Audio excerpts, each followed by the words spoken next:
الحمد لله نحمده ونستعينه ونستغفره ونؤمن به ونتوكل عليه ونعوذ بالله من شرور أنفسنا ومن سيئات أعمالنا من يهده الله فلا مضل له ومن يضلله فلا هادي له وأشهد أن لا إله إلا الله وحده لا شريك له وأشهد أن سيدنا ومولانا محمدا عبده ورسوله صلى الله تعالى عليه وعلى آله وأصحابه وأتباعه وبارك وسلم تسليما كثيرا كثيرا. أما بعد، فأعوذ بالله من الشيطان الرجيم. بسم الله الرحمن الرحيم.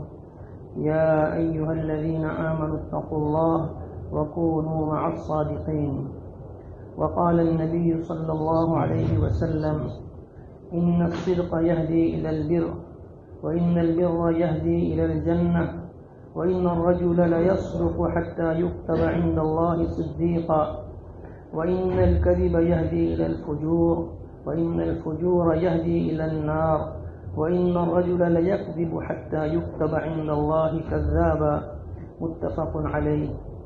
صدق الله وصدق رسوله النبي الأمي الكريم، ونحن على ذلك لمن الشاهدين والشاكرين، والحمد لله رب العالمين.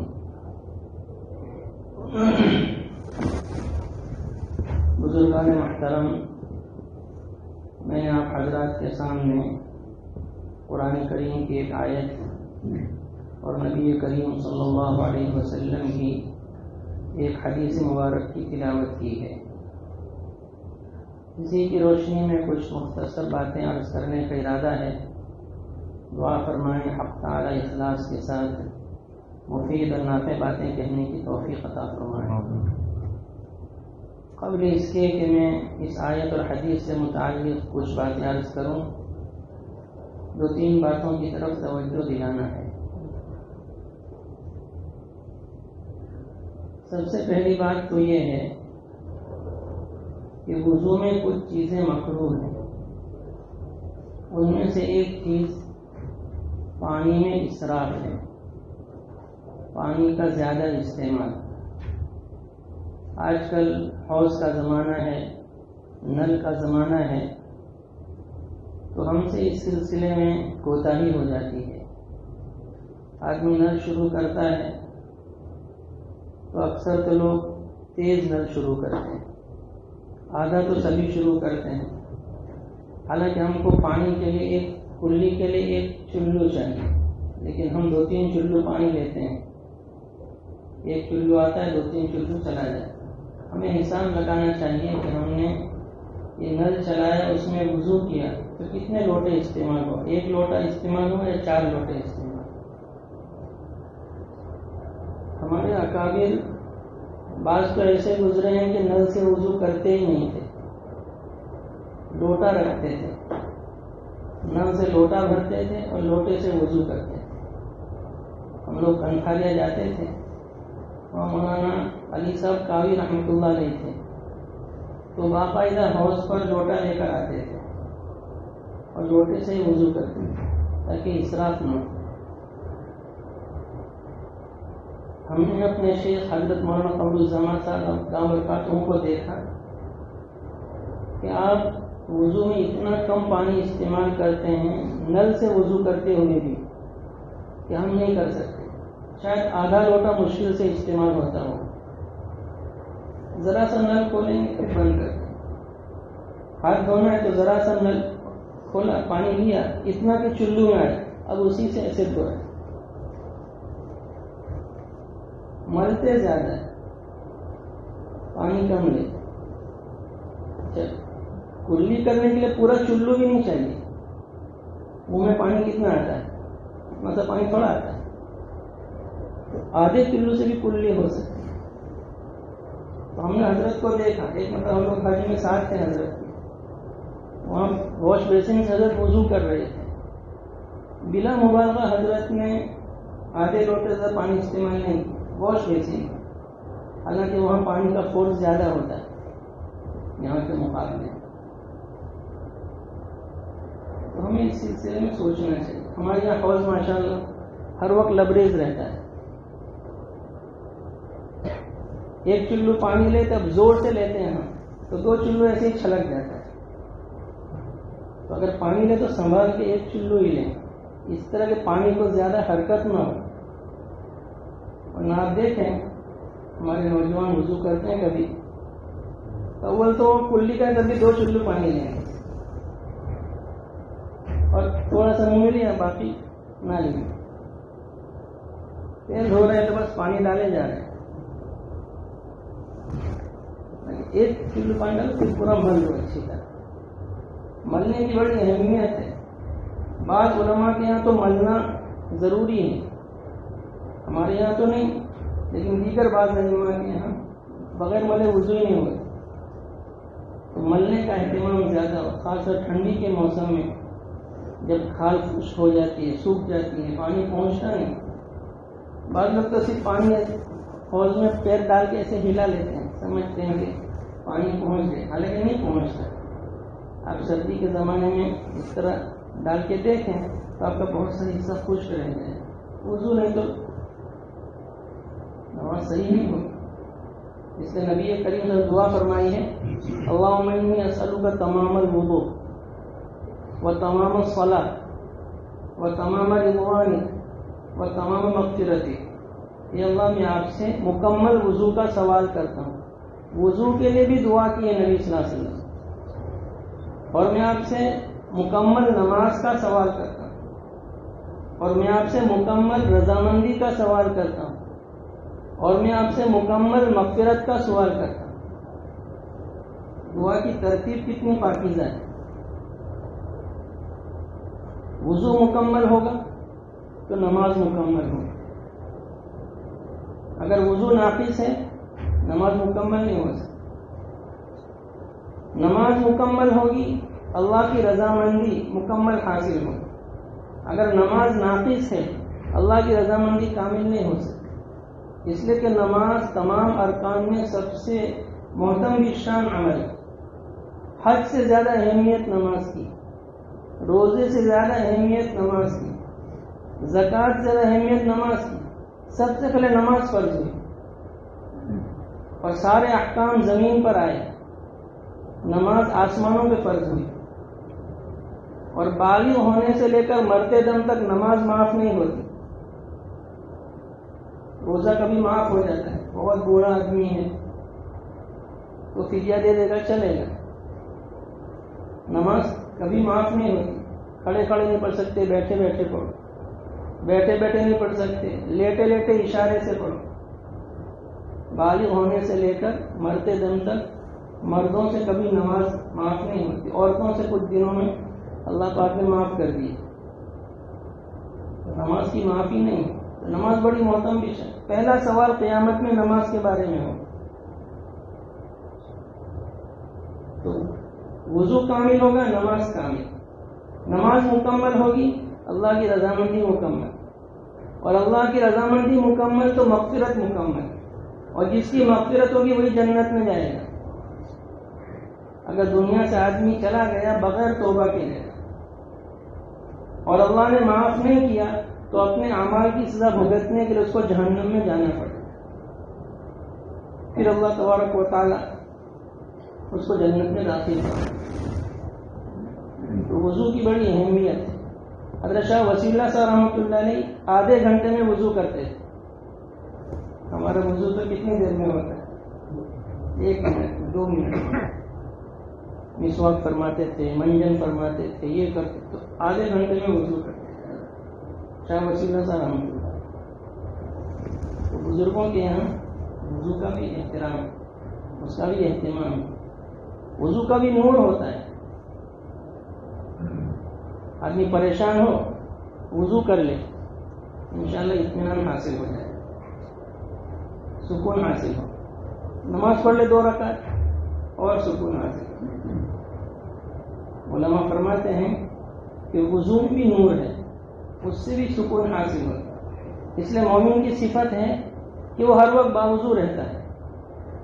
جو کامل مومن ہوگا وہ ہر وقت باوضو, اس لیے کہ مومن کامل ہر وقت اللہ کے حضور حاضر ہے. ایسا نہیں کہ اللہ سے مسجد میں ہے، جب نماز پڑھو تو اللہ، پھر اللہ نہیں. مومن کامل کو اس کا استعزاء رہتا ہے کہ میں ہر وقت اللہ کے ساتھ ہوں، ہر وقت اللہ کے دربار میں ہوں.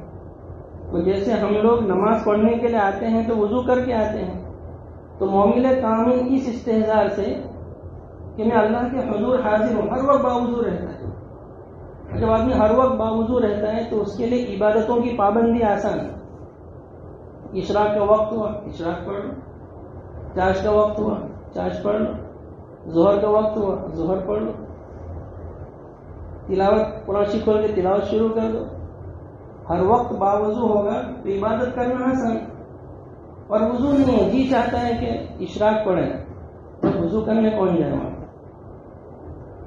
سستی آتی آدمی تو اشراق رہ جائے. چاش کا وقت ہوا، فارغ ہے، جی چاہ رہا ہے چاش پڑھے، لیکن وضو کون کرے؟ تو وضو کی پابندی سے انسان کے لیے نمازوں کی پابندی، عبادت کی پابندی آسان ہوئی. اسی لیے وضو کو سلاح المومن کا ہے، مومن کا ہتھیار کا ہے. شیطان اس مسلمان سے ڈرتا ہے جو باوضو ہے. شیطان ہتھیاروں سے نہیں ڈرتا، وہ وضو سے ڈرتا ہے. جو مسلمان ہمیشہ باوضو رہتا ہے شیطان اس سے ڈرتا ہے، اس کو بہتانا آسان نہیں ہوتا. تو ہمیں وضو کا اہتمام کرنا چاہیے، مصنوعی طریقے سے وضو کرنا چاہیے، پانی کا استعمال کم سے کم کرنا چاہیے. دوسری بات جس کی طرف توجہ دلانا ہے وہ اذان کا جواب ہے. حدیث شریف میں اس کی بڑی فضیلت آئی ہے. ایک حدیث میں ہے، فرمایا نبی کریم صلی اللہ علیہ وسلم نے، جب آدمی مؤذن کی اذان کا جواب دیتا ہے، جواب دینے کا مطلب جیسا مؤذن کہے ویسا خود بھی کہتا جائے. صرف حی علی الصلاۃ اور حی علی الفلاح کے جواب میں کہے لا حول ولا قوت الا باللہ. اس لیے کہ اذان کے سارے کلمات اللہ کا ذکر ہیں. اللہ اکبر، اشہد ان لا الہ الا اللہ، اشہد ان محمد رسول اللہ، جتنے بھی کلمات یہ اللہ کا ذکر ہے. اس لیے مؤذن وہ کہے گا، ہم بھی وہ کہیں گے. لیکن حی علی الصلاۃ اللہ کا ذکر نہیں، اس میں دعوت ہے، آؤ نماز کی طرف. تو ہم کہیں گے لا حول ولا قوت الا باللہ. اس کا مطلب ہے کہ ہم کوئی طاعت نہیں کر سکتے مگر اللہ کی مدد سے، ہم گناہ سے نہیں بچ سکتے مگر اللہ کی مدد سے. یعنی نماز بہت بڑی اطاعت ہے، بہت بڑی عبادت ہے. ہم میں اس کی طاقت نہیں، اللہ توفیق دیں گے تو ہم نماز پڑھ سکیں گے. نماز چھوڑنا بہت بڑا گناہ ہے، ہم اس سے نہیں بچ سکتے مگر جب اللہ توفیق دیں گے. تو اس کے جواب میں کہیں لا حول ولا قوت الا باللہ. ایسے حی علی الفلاح، آؤ کامیابی کی طرف، تو وہاں بھی آدمی یہ کہے گا مجھ میں طاقت نہیں کامیاب ہونے، اللہ کامیاب کریں گے تو میں کامیاب ہو سکتا ہوں. تو اس کے جواب میں لا حول ولا قوت الا باللہ ہے. حدیث شریف میں جو آدمی اذان کا جواب دیتا ہے وہ ضرور جنت میں جائے گا. اور اس کے بعد ایک دعا ہے، نبی کریم صلی اللہ علیہ وسلم نے فرمایا تم اذان کے بعد میرے لیے وسیلے کا سوال کرو. وسیلہ ایک درجہ ہے، سب سے بڑا درجہ آخرت میں. اور نبی کریم صلی اللہ علیہ وسلم فرماتے کہ مجھے امید ہے کہ وہ میرے لیے ہوگا، اس لیے کہ آپ اللہ تبارک و تعالیٰ کے سب سے مقرب ہیں، آپ افضل الرسل ہیں، تمام رسولوں میں افضل، تمام انبیاء کے سردار. تو وسیلہ جنت کا ایک درجہ ہے. آپ نے فرمایا تم لوگ میرے لیے وسیلے کا سوال کیا کرو. نبی کریم صلی اللہ علیہ وسلم کے احسانات ہم پر کتنے ہیں. آپ نے امتیوں سے درخواست کی کہ تم میرے لیے وسیلے کا سوال کیا کرو. اور وسیلے کا سوال کب کرو؟ اذان کے بعد، اس لیے کہ اذان کے بعد دعا قبول ہوتی ہے. اب وہ جو دعا ہے آپ نے خود دعا بھی سکھا دی، کیسے وسیلے کی دعا کرنا ہے. تو کہ یہ دعا پڑھا کرو، اللہم رب هذه الدعوة التامة والصلاة القائمة آت محمدا الوسیلة والفضیلة. ہمارے نبی محمد صلی اللہ علیہ وسلم کو وسیلہ دیجیے، فضیلہ دیجیے. وابعثه مقاما محمودا الذی وعدته، اور آپ ان کو مقام محمود دیجیے. تو یہ نبی صلی اللہ علیہ وسلم نے ہم سے کہا ہے. حدیث شریف میں جو آدمی اذان کے بعد یہ دعا پڑھے گا، آپ فرماتے وجبت لہ شفاعتی، اس کے لیے میری سفارش واجب ہو جائے گی، یعنی میں ضرور اس کی سفارش کروں گا. اس حدیث کی تشریح میں علماء فرماتے ہیں کہ جو آدمی اس دعا کو پڑھے گا اس کا خاتمہ ایمان پر ہوگا. انشاءاللہ. اس لیے کہ آپ صلی اللہ علیہ وسلم صرف مومن کی سفارش کریں گے، کافر کی کوئی سفارش نہیں. جو آدمی یہاں سے بغیر ایمان کے چلا گیا، کفر پر مرا، وہ تو ہمیشہ ہمیشہ جہنم میں رہے گا، العیاذ باللہ. لیکن کوئی ایمان کے ساتھ چلا گیا، چاہے رائی کے دانے کے برابر ایمان لے کر گیا ہے، گناہوں میں لت پت گیا ہے، یہ ضرور جنت میں جائے گا. اللہ چاہے تو ویسے ہی معاف کر دے، اولے وہلے میں جنت میں داخل کر دے. اور اگر اللہ نے عدل کا معاملہ کیا، اپنے قانون کو برتا، تو اس کو جہنم میں ڈالیں گے اور اس کے اعمال کی سزا بھگت کر پھر جنت میں جائے گا. تو آپ فرماتے ہیں کہ میں اس کے لیے سفارش کروں گا. سفارش کا مطلب نبی کریم صلی اللہ علیہ وسلم فرشتوں سے کہہ دیں گے، فرشتوں خیال رکھنا، اپنا امتی ہے، اپنا آدمی ہے. جیسے یہاں سفارش ہوتی ہے، پولیس والے کے سامنے سفارش ہوتی ہے، اور پھر کے ساتھ جو آپ کو مانس سے اپنا آدمی ہے. تو وہاں نبی صلی اللہ علیہ وسلم جس نے دعا پڑھی ہوگی اذان کے بعد، تو اس کو اللہ کے رسول صلی اللہ علیہ وسلم کی سفارش حاصل ہوگی. اور ہمارے پاس ہے کیا؟ ہمارے اعمال کیسے ہم جانتے ہیں، ہماری نماز کیسی، ہمارے روزے کیسے. حدیث شریف میں آتا ہے بعض لوگ نماز پڑھتے ہیں تو ان کو ان کی نماز کے 10ویں حصے کا ثواب ملتا ہے، یعنی 9 حصے ضائع. جتنا نماز میں خشوع خضوع ہوگا اتنی نماز اللہ کے دربار میں قابل قبول ہوگی. ہم تو نماز پڑھتے ہیں، ہم کو پتہ ہی نہیں چلتا ہم نے کیا پڑھا، امام صاحب نے کیا پڑھا. بہت سی مدد ہم خیالات میں ایسے گم ہو جاتے ہیں کہ رکعت کا ہی پتہ نہیں چلتا کون سی رکعت چل رہی ہے. تو ہمارے عمل تو ایسے کمزور ہیں. اس لیے ہمیں کوئی ایسا عمل ضرور کرنا چاہیے جس سے ہم اپنی نجات کی امید کر سکیں. حدیث شریف میں آتا ہے، فرمایا نبی کریم صلی اللہ علیہ وسلم نے، تم میں سے کسی کو موت نہ آئے مگر اس حال میں کہ تم اللہ سے اچھا گمان رکھتے ہو. تم میں سے کسی کو ہرگز موت نہ آئے مگر اس حال میں کہ تم اللہ سے اچھا گمان رکھتے ہو. واجب اچھا گمان کب کرے گا؟ اللہ سے اچھا گمان کب رکھے گا؟ جب اس نے کچھ اعمال صالحہ کا اہتمام کیا ہو. جب کوئی نوکر، کوئی خادم، کوئی ملازم کام اچھا کرتا ہے تو اس کو آقا سے امید ہوتی ہے، سیٹ سے امید ہوتی ہے کہ وہ میرے ساتھ اچھا معاملہ کرے گا. جب اس نے پورا مہینہ گڑبڑ کی ہو، حاضری نہ دی ہو، ٹھیک سے پابندی نہ کی ہو، کام خراب کیا ہو، تو ڈرتا رہتا ہے کہیں پکڑ نہ ہو جائے. تو ہمیں کچھ اعمال صالحہ کا اہتمام کرنا چاہیے. اور علماء یہ بھی فرماتے ہیں کہ اذان کے بعد دعا قبول ہوتی ہے، بلکہ اذان کے درمیان بھی دعا قبول ہوتی ہے. جس وقت اذان ہو رہی ہے وہ قبولیت دعا کا وقت ہے، تو ہمیں اس درمیان بھی جواب بھی دیتے جانا چاہیے، دعا بھی کرنا چاہیے. اور اس وقت نہ کر سکیں تو جب یہ دعا پڑھ لیں آتی محمد الوسیلہ والفضیلہ والی، تو اس کے بعد کوئی دعا اپنے لیے کر لیں. اس لیے کہ نبی کریم صلی اللہ علیہ وسلم نے ہم کو حکم دیا، ہم سے درخواست کی کہ تم میرے لیے وسیلہ اذان کے بعد مانگا کرو، اس لیے کہ اذان کے بعد دعا قبول ہوتی ہے. اور جیسے اذان کا جواب دینا ہے ایسے اقامت کا بھی جواب دینا ہے. اذان کا جواب تو کچھ لوگ دے دیتے ہیں، لیکن عامةً اقامت کا جواب بہت کم لوگ دیتے ہیں. بہت سب کو تو معلوم ہی ہے کہ اقامت کا جواب دینا چاہیے، تکبیر کا.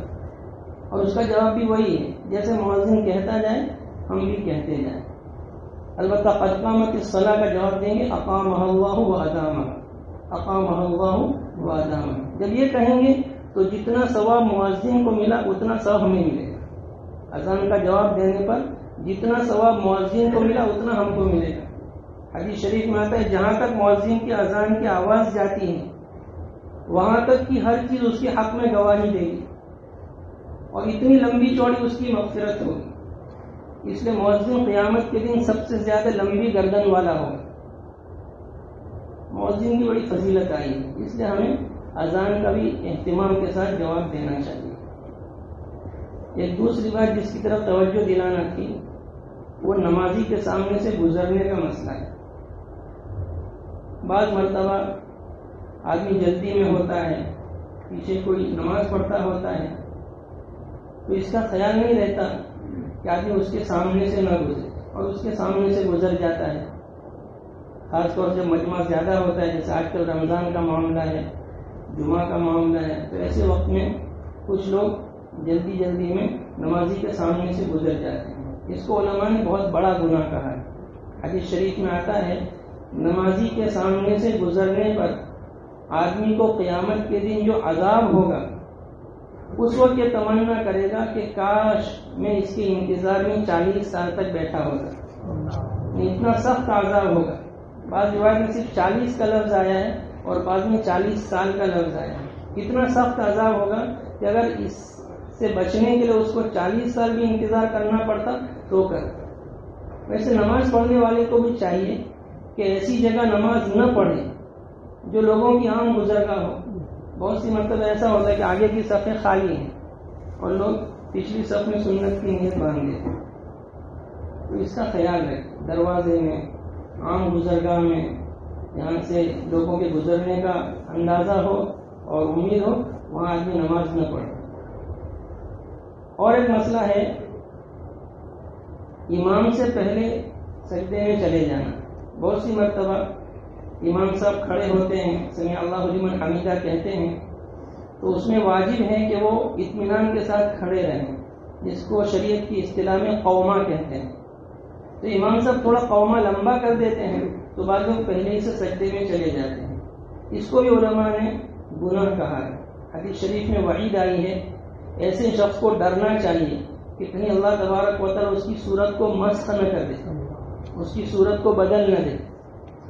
اس لیے ایسے موقع کے اوپر جیسے امام صاحب اطمینان کے ساتھ قوما کر رہے ہیں کھڑے، تو ہمیں بھی کھڑے ہونا چاہیے، اور کبھی بیٹھ گئے تو سجدے میں نہ جائے، سجدے میں امام صاحب کے جانے کے بعد جائے۔ آداب میں سے ہے کہ ہر رکنوں کو امام پہلے کرے بعد میں مقتدی، رکوع امام پہلے کرے ہم بعد میں کریں، وہ سجدہ پہلے کرے ہم بعد میں کریں۔ ہر رکن میں اس کا خیال رکھنا ہے۔ جب ایک محدث کے سامنے یہ حدیث تلاوت کی گئی، پڑھی گئی، تو ان کو شبہ ہو گیا اور انہوں نے اس کا مذاق اڑا کہ ایسا بھی ہو سکتا ہے، تو اللہ تعالیٰ نے واقعی ان کا چہرہ گدھے کی طرح کر دیا۔ وہ لوگوں کو حدیث بیان کرتے تھے تو ایسے پردہ ڈال کے حدیث بیان کرتے تھے، اپنے چہرے کو چھپا لیتے تھے، اور جب یہ حدیث آتی تھی تو اپنا چہرہ دکھاتے تھے کہ دیکھو اس حدیث پر عمل نہ کرنے کی وجہ سے اور اس کا مذاق کرنے کی وجہ سے اللہ پاک نے میرے چہرے کو اس طرح مست کر دیا ہے۔ تو یہ چیزیں ایسی ہیں جن سے ہم سب کو احتراز کرنا چاہیے۔ اللہ تعالیٰ عمل کی توفیق عطا فرمائے۔ میں نے جس آیت کریمہ کو تلاوت کیا ہے اس میں اللہ تعالیٰ فرماتے ہیں اے ایمان والو اللہ سے ڈرو، تقوی اختیار کرو اور سچوں کے ساتھ رہو۔ اتقوا اللہ، اللہ کا تقوی اختیار کرو، اللہ سے ڈرو اور سچوں کے ساتھ رہو۔ تقوی کیا ہے؟ تقوی کے معنی ہے امتثال اوامر اور اجتناب نواہی۔ اللہ نے جتنی چیزیں واجب کی ہیں ان سب کو بجا لانا، اور جتنی چیزوں سے منع کیا ہے ان سے رکنا، فرائض اور واجبات کو ادا کرنا، اور تمام گناہوں سے، حرام چیزوں سے بچنا۔ ہے تقوی۔ لمبی چوڑی تسبیح پڑھنے کا نام تقوی نہیں، لمبی نوافل پڑھنے کا نام تقوی نہیں۔ اصل تقوی ہے آدمی فرائض کو ادا کرے، عبادت کی لائن کے جتنے فرائض ہیں سب کو بجا لائے، معاملات کے لائن کے جتنے فرائض ہیں سب کو بجا لائے، اخلاق کی لائن کے جتنے فرائض ہیں سب کو بجا لائے، معاشرت کی لائن کے جتنے فرائض ہیں سب کو بجا لائے۔ نماز اہتمام سے ادا کرے، زکوٰۃ مال ہے تو زکوٰۃ اہتمام سے حساب کر کے ادا کرے، اندازن نہیں، پورا حساب لگائے اپنے مال کا۔ تاجر ہے تو اپنی ہر چیز کا حساب لگائے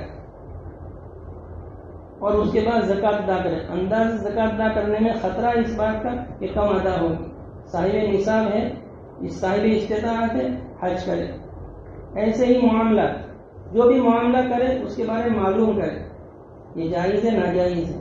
کسان ہے اگر مزارعات کر رہا ہے، کھیتی بٹائی کے لیے مفتی صاحب سے پوچھے، مزارعات کی بعض شکلیں حرام ہو جاتی ہیں، اس کی وجہ سے آدمی گنہگار ہوتا ہے، تو معاملات جو بھی کر رہا ہے، اگر ملازم ہے کہیں تو اس کے مسائل معلوم کرے، کہیں اجرت پہ کام کر رہا ہے تو اس کے مسائل معلوم کرے، جو بھی معاملہ پیش آئے صبح سے شام تک تو اس کے مسائل معلوم کرے۔ خاص طور سے نئے معاملات میں، آج کل اس طرح بینکنگ کی صورتیں چل رہی ہیں، فون پر اس طرح کے مسائل آ رہے ہیں، تو اس میں بعض چیزیں حرام ہو جاتی ہیں، بعض کرنسی ایسی ہوتی ہے جس کا استعمال جائز نہیں، تو آدمی اس کو معلوم کر، یہ نہیں کہ جو بھی آیا اس کو استعمال کرنا شروع کر دیا۔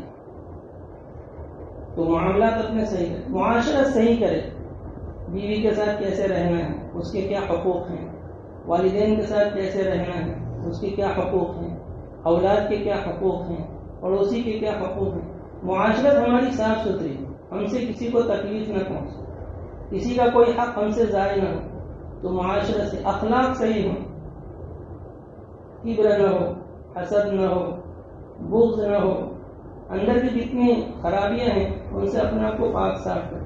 اس لیے کہ شریعت صرف ظاہر کا نام نہیں ہے، شریعت میں باطن بھی ہے، وَذَرُوا ظَاهِرَ الْإِثْمِ وَبَاطِنَهُ، ظاہری گناہ کو بھی چھوڑ دو اور باطنی گناہ کو بھی چھوڑ دو۔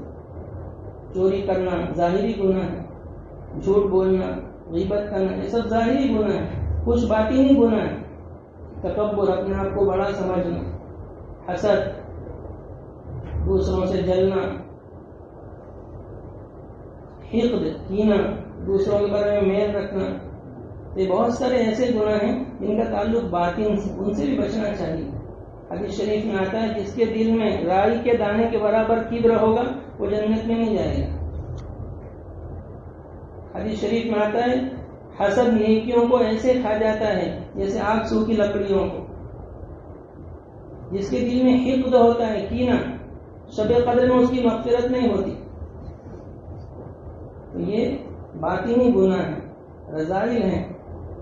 اور کسی کی اصلاح کے لوگ بزرگان دین کے پاس جاتے ہیں، جیسے ظاہری بیماریوں کے لیے آدمی ڈاکٹر کے پاس جاتا ہے، تو ایسے ہی اندرونی بیماریوں کے لیے، باطنی بیماریوں کے لیے لوگ بزرگان دین کے پاس جاتے ہیں، ان کی صحبت میں رہتے ہیں اور ان سے پوچھتے ہیں۔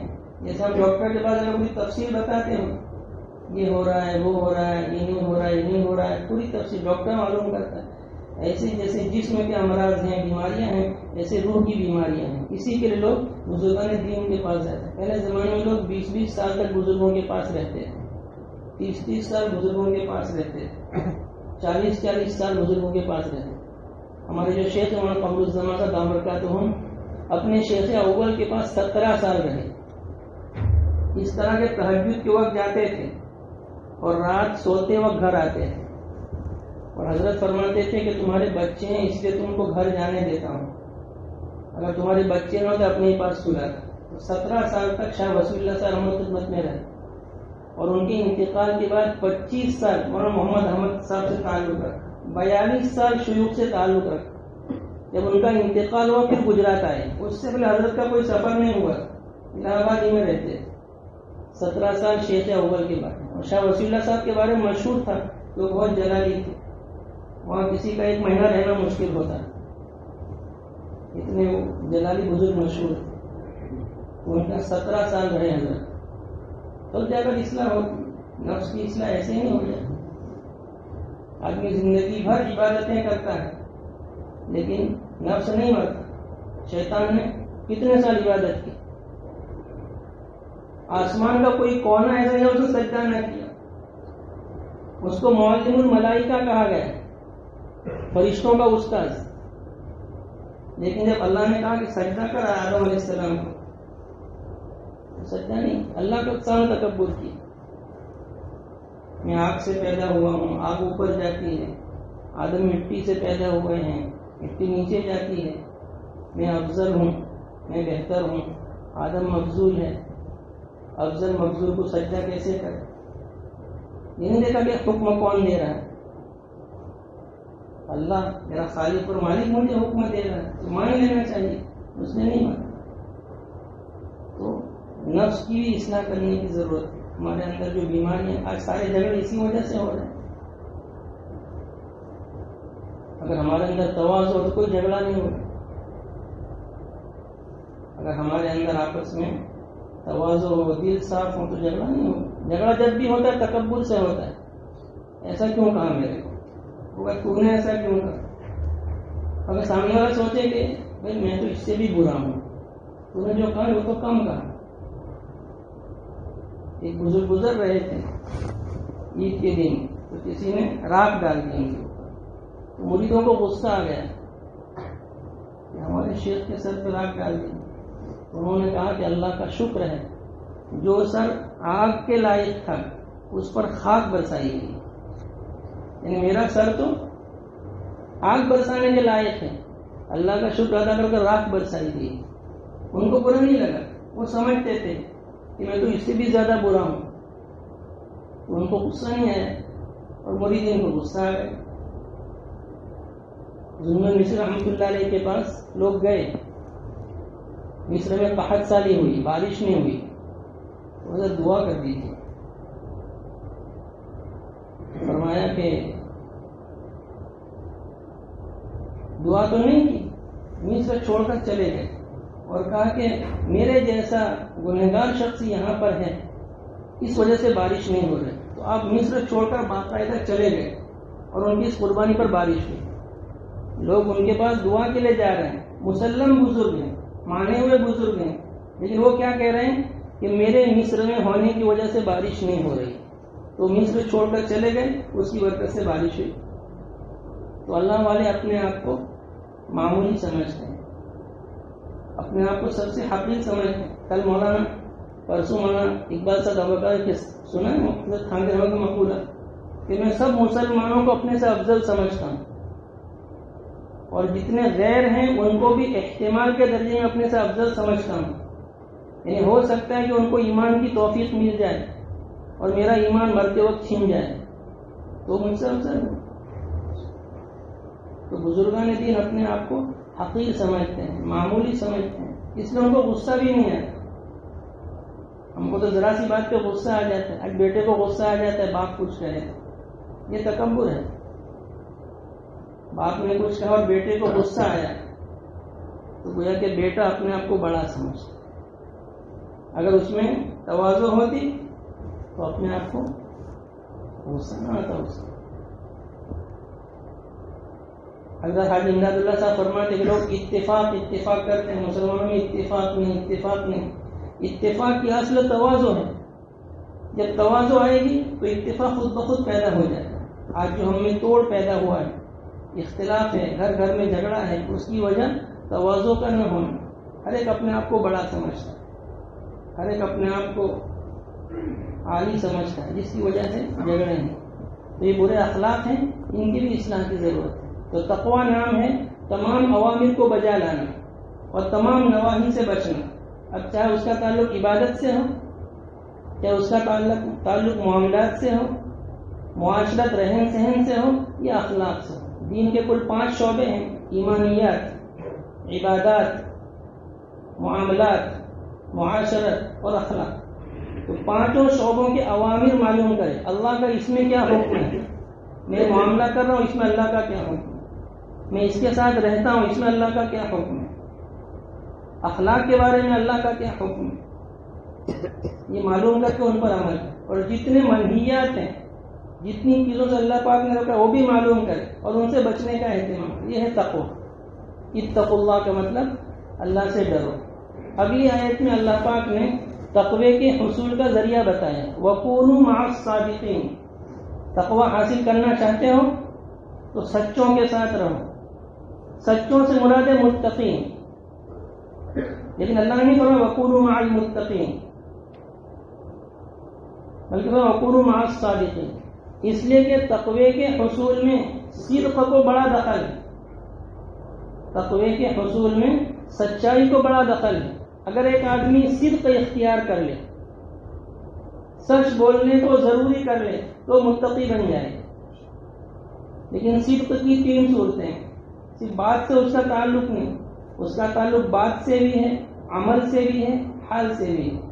بات میں سچا, عمل میں سچا, حال میں سچا, ہر چیز میں سچائی اختیار کر لے تو تقویٰ آ جائے گا. میں نے جو حدیث تلاوت کی اس میں نبی کریم فرمایا ان الصدق یہدی الی البر, سچائی نیکی کی طرف رہنمائی کرتی ہے. وَإِنَّ الْبِرَّ يَهْدِي إِلَى الْجَنَّةِ, اور نیکی جنت کی طرف رہنمائی کرتی ہے. اور آدمی سچ بولتا رہتا ہے, سچ بولتا رہتا ہے, یہاں تک کہ صدیق بن جاتا ہے. اللہ اس کو صدیق لکھ دیتے ہیں. تو اگر آدمی جھوٹ سے بچے اور سچ کو اختیار کرے تو اللہ کے یہاں صدیق بن جائے. اور صدیقیت ولایت کا سب سے بڑا مقام ہے. نبی کے بعد سب سے بڑا مقام صدیقیت کا ہے. ابوبکر صدیق کو حاصل تھا. اور آگے فرمایا وَإِنَّ الْكَذِبَ يَهْدِي إِلَى الْفُجُورِ، جھوٹ آدمی کو گناہ کی طرف لے جاتا ہے اور گناہ آدمی کو جہنم کی طرف لے جاتا ہے. اور آدمی جھوٹ بولتا رہتا ہے، جھوٹ بولتا رہتا ہے، یہاں تک کہ اللہ تبارک و تعالیٰ کذاب لکھ دیا جاتا ہے، بہت جھوٹا لکھ دیا جاتا ہے. اس لیے حدیث شریف میں ہے کہ مومن زنا کر سکتا ہے، مومن بخیل ہو سکتا ہے، سب کچھ ہو سکتا ہے، جھوٹا نہیں ہو سکتا. اب ہم سوچیں ہمارا کیا حال ہے. ہم صبح سے لے کر شام تک کتنا جھوٹ بولتے ہیں، اور اسی لیے سارا فساد ہے. اگر آدمی سچ کو اختیار کر لے، سچ بولنے کو بہت سے گناہ چھوٹ جائیں گے. آدمی رات دیر سے گھر آتا ہے، ابا پوچھتے کہاں سے آئے تو آدمی جھوٹ بولتا ہے. کیا کر رہے تھے تو آدمی جھوٹ بولتا ہے. بات بات میں ہم لوگ جھوٹ بولتے ہیں، جس کی وجہ سے اندر اندر بگاڑ پیدا ہوتا ہے. جھوٹ کو منافق کی علامت کہا گیا ہے. منافق کی 4 علامتیں ہیں، جن میں سے ایک جھوٹ بھی. اذا حدث کذب، جب بھی بات کرے تو جھوٹ بولے. تو اس حدیث میں، اس آیت کریمہ میں اللہ پاک نے متقین کو صادقین سے بیان فرمایا. سچوں کے ساتھ رہو، جن کی باتیں بھی سچی، جن کے اعمال بھی سچے، جن کے احوال بھی سچے، تم کو تقوی حاصل ہو جائے. اس لیے کہ معیت کو، صحبت کو اسلام میں بڑا دخل ہے. انسان کی طبیعت چور واقع ہوئی ہے، انسان کو پتہ نہیں چلتا اور وہ اثر لیتی ہے. جس کی صحبت میں رہے گا اس کا اثر ضرور آئے گا. حدیث شریف میں آتا ہے گھوڑے والوں میں تکبر ہوتا ہے اور بکری والوں میں مسکنت ہوتی ہے. اس لیے کہ گھوڑا ایسے گردن اٹھا کے چلتا ہے. گھوڑے کو کبھی ایسے چلتے نہیں دیکھا ہوگا. گھوڑا ہمیشہ گردن اٹھا کے، سینہ تان کے چلتا ہے. تو جو گھوڑے کو پالتا ہے اس میں تکبر آ جاتا ہے. اور بکری ہمیشہ ایسے گردن ڈال کے چلتی ہے، سر جھکا کے چلتی ہے. بکری کو کبھی ایسے چلتے نہیں دیکھا ہوگا. تو بکری والوں میں مسکنت ہوتی ہے. تو انسان جانوروں سے بھی اثر لیتا ہے. جب انسان جانوروں سے اثر لے گا تو انسان سے کیوں اثر نہیں لے گا؟ تو اصلاح کا سب سے آسان طریقہ آدمی نیک لوگوں کی صحبت کو اختیار کرے، نیک لوگوں کی صحبت میں رہے، بری صحبت کو چھوڑے. جس قدر اچھی صحبت کا اہتمام کرے گا اور بری صحبت سے بچے گا، اسی قدر اس کی اصلاح شروع ہو جائے گی. تو سب سے آسان طریقہ صحابہ کرام کی اصلاح کیسے ہوئی؟ نبی کریم صلی اللہ علیہ وسلم کی صحبت میں رہے. اس لیے صحابہ کے ساتھ کوئی لقب نہیں لگایا جاتا. نہ کسی صحابی کو مفتی کہتے ہیں، نہ کسی کو قاری کہتے ہیں، نہ کسی کو محدث، نہ سب سے بڑا لقب صحابی. بس ان کا صحابی ہونا سارے کمالات کو جامع. تو صحابہ کرام کی اصلاح ہوئی نبی صلی اللہ علیہ وسلم کی صحبت سے. تابعین کی اصلاح ہوئی صحابہ کرام کی صحبت سے. اور صحابہ کرام کے جو شاگردوں کو تابعین کہا گیا. صرف صحبت بھی کافی نہیں، صحبت کے بعد اتباع بھی ضروری ہے. ایک بزرگ سے ہم نے دوستی کر لی لیکن اس کا اتباع نہیں کر رہے ہیں تو فائدہ کم ہوگا، دیر میں ہوگا. تو قرآن میں وَاتَّبِعْ سَبِيلَ مَنْ أَنَابَ إِلَيَّ، اتباع کر ان لوگوں کے راستے کا جنہوں نے میری طرف رجوع کیا ہے. صحبت کے ساتھ ساتھ اتباع کی بھی ضرورت ہے. آدمی اپنے حالات ان کے سامنے پیش کرے، میرے معاملات ایسے ہیں، میری معاشرت ایسی ہے، میرے اخلاق ایسے ہیں، مجھ میں یہ گناہ کی عادت ہے. پھر وہ جو کہے اس کا اتباع کرے. صحبت کے ساتھ اتباع، اطلاع اور اتباع 2 لفظ تھانیہ استعمال فرماتے تھے. اپنے حالات کی اطلاع کرے، خبر کرے، اور وہ جو اس کا علاج بتائے اس کا اتباع کرے. یہ 2 کام کرے گا تو آدمی کی اصلاح ہو جائے گی. تو ہم سب کو اپنی اصلاح کی ضرورت ہے. تقوی اختیار کرنا ضروری ہے. قرآن کریم میں ایمان کے بعد جتنا حکم تقوی کا ہے، کسی چیز کا نہیں. نماز پڑھنے کا اتنا حکم نہیں، روزہ رکھنے کا، تقوی کا حکم اتنا زیادہ. شاید کوئی صفحہ خالی ہو، کوئی رکوع خالی جس میں تقوی کا حکم نہ ہو. یا اتقوا اللہ اتقوا اللہ اتقوا اللہ، اللہ سے ڈرو. تقوی کی بڑی اہمیت ہے. تقوی میں سارے فرائض آ جاتے ہیں، سارے واجبات آ جاتے ہیں، سارے گناہوں سے بچنا آ جاتا ہے. اس لیے رمضان کے جو روزے فرض کیے گئے اس کا مقصد بھی تقوی کا حصول. یہ جو خانقاہیں قائم کی جاتی ہیں، لوگ بزرگوں کے یہاں جاتے ہیں، اس کا مقصود بھی تقوی کا حصول ہے. اس لیے ہم سب کو نیت کرنا چاہیے، ارادہ کرنا چاہیے، متقین کے ساتھ رہیں گے، اللہ والوں کے ساتھ رہیں گے. اور یہ آیت قیامت تک رہے گی. اتقوا اللہ وکونوا مع الصادقین. اس لیے متقین قیامت تک رہیں گے. بہت سی متقین سوچتا ہے کہ متقی ہے کہاں، اللہ والے ہے کہاں؟ نہیں، متقی آج بھی موجود ہے. نظر کی دیکھنے کی ضرورت، ہمارے پاس نظر نہیں. اگر قیامت سے پہلے متقین ختم ہو گئے تو اللہ پاک کا یہ کہنا صحیح نہیں ہے کہ تم تقوی اختیار کرو اور متقیوں کے ساتھ رہو. تو جب تک یہ آیت رہے گی دنیا میں متقین رہیں گے. ہاں فرق ہوگا. اب جنید بغدادی تو آئیں گے نہیں، اب معین الدین چشتی تو نہیں آئیں گے. جیسی روح ویسے فرشتے. صحابہ کرام جیسے مقتدی تھے تو نبی صلی اللہ علیہ وسلم جیسے امام تھے. تابعین جیسے مقتدی تھے تو صحابہ جیسے امام تھے. ابو ہریرہ سے کسی نے کہا کہ اب تو پہلے جیسے لوگ نہیں رہے. تو تم کہاں پہلے جیسے، جیسے تم ویسے ہم. تو یہ تو تنزل تو آئے گا، انحطاط تو آئے گا، قیامت آنا ہے. ابھی جیسے لوگ ہیں کچھ سال بعد ویسے بھی نہیں ملیں. ابھی 50 سال پہلے والے بزرگ نہیں ہیں. تو تنزل تو آنا ہے ہر چیز میں، لیکن دنیا متقیوں سے خالی نہیں ہوگی، اہل اللہ سے خالی نہیں ہوگی.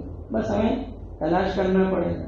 آج بھی انسان تلاش کرتا ہے تو کامیاب ہو جاتا ہے. آج کل ڈالڈا کا زمانہ ہے، لیکن پھر بھی خالص چیز ڈھونڈ کر آدمی کھاتا ہے نہیں کھاتا، یا ڈالڈا ہی کھاتا رہتا ہے. دیکھتا ہے کون سی کوالٹی ہے، کون سا مارکا ہے، تلاش کرتا ہے، دیکھتا ہے، کوشش کرتا ہے، سرچ کرتا ہے. تو تھوڑا سرچ کرنے کی ضرورت ہے، تحقیق کرنے کی ضرورت ہے. اللہ تعالیٰ ہم سب کو اس کی توفیق عطا فرمائے اور اپنے فضل سے کرم سے ہم سب کو تقوی سے آراستہ فرمائے، نفس کی ہماری اصلاح فرمائے، نفوس کا تزکیہ فرمائے. آخر دعوانا